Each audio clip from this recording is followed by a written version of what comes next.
Grabe, paano na nga raw itong si Carla at tila bagay na bagay daw ni si Jomar at ang kanyang bago. So, yan ang ating pag-usapan for today's video.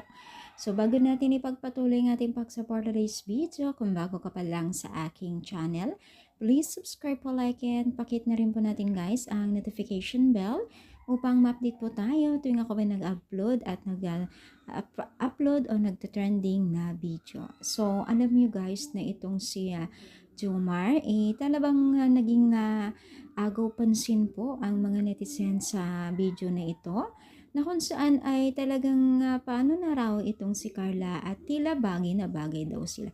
Marami din pong kinilig dito sa latest update po nila, no?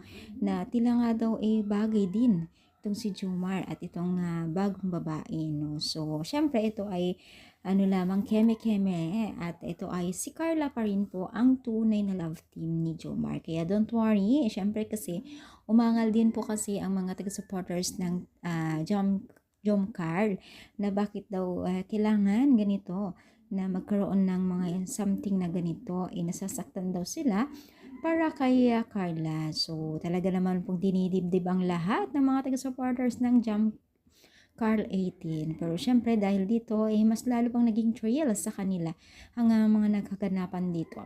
So sana nga tuloy-tuloy pa yung pagsuporta natin sa kanila para mas mabigyan pa tayo ng kabog na talagang bonggang-bongga ang kanilang ibibigay sa atin, 'di ba? So kayo ba ay sang-ayon na maging ganito ang love team na may iba?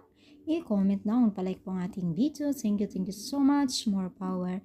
And syempre guys, God bless all and thank you so much for watching.